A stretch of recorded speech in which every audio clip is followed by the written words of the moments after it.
Tyre Nichols footage shows Memphis officers acting way over-aggressive, Paul Morrow. Former NYPD Inspector Paul Morrow joined Fox and Friends Weekend to discuss the footage and the tactics the officers used during the violent confrontation with Nichols.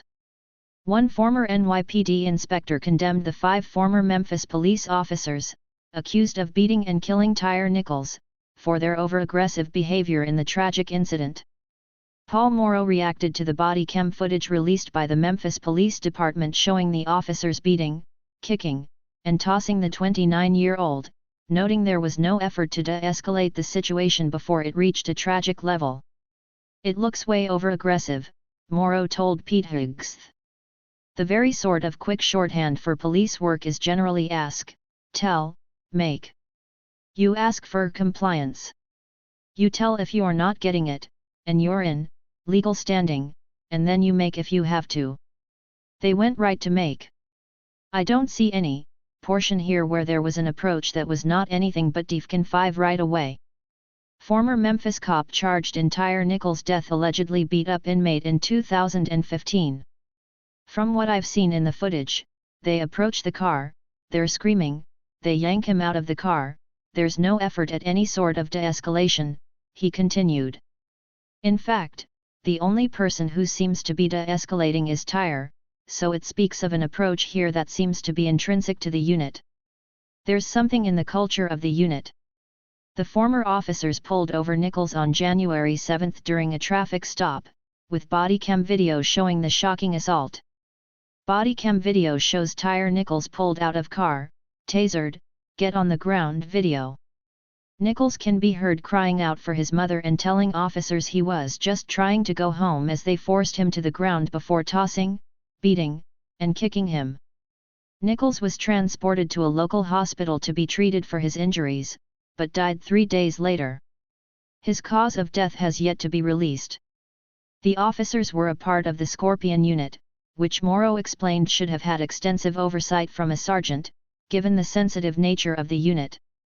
It was a semi-undercover operation to reduce street crime, and has since been disbanded following Nichols' death. Biden calls Tyre Nichols' family hours before bodycam's public release. "It really does speak to the idea that there was a lack of training, a lack of supervision and a culture that had developed within this unit," Morrow said. "That is exactly what you don't want in police work." Former NYPD Detective Angel Masonette also weighed in on the case Sunday, telling Fox and Friends Weekend that the decision to disband the unit may be reactionary, but that police should be able to secure public safety without crossing the line. Tyre Nichols' death leaves stain on officers, Memphis PD, James Craig video.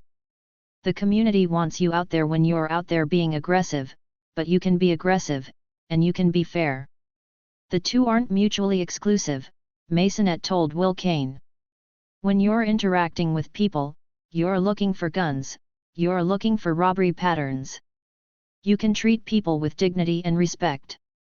Morrow mentioned that, at one point during the bodycam footage, an officer can be heard somewhat explaining the situation at hand, which, at that point, had spiraled. Tyre Nichols' death, law enforcement group infuriated by alleged assault during traffic stop. Higgs asked Morrow if the officers may have been playing to the cameras. "They know that they're on body cam, which is really astounding if you think about it, that they felt free to do this while they know that they're being filmed," Morrow said. He seems to be explaining himself at that point, and I'm sure that the prosecutors are going to look very closely at that body cam to see at any point if Tyre reached for the gun. "I didn't see that, I will tell you that." Memphis Police Department disbands Scorpion unit following Tyre Nichols' death video. Morrow also noted that the officers left their body cams on after a portion of the incident, where they can be heard fist bumping and congratulating each other. "It's almost celebratory," Morrow said. "The optic is bad, and it speaks of a culture that really seems to have become alienated from perhaps the rest of the police department. But the larger issue at hand," Masonette said, "is the anti-police rhetoric that has fostered a culture in which officers are leaving the force in droves. This is a direct result of all this defund the police stuff," Masonette said. "You have the war on police and this country is on fire. You have cops who don't want to stay. You have experienced officers that could have been on that scene. They could have been in that unit that maybe could have prevented this from happening. Police officers don't want to stay. They're leaving, they're retiring in droves," he continued. The New York City Police Department was over 3,000 police officers last year because of attrition and retirement. You're forcing experienced officers out, so the experienced officers aren't there to be in the street to kind of oversee what these young officers are doing and to kind of take control of the situation when it gets out of control, as we saw. The 5 former officers face second-degree murder and assault charges among others. They are set to be arraigned February 17.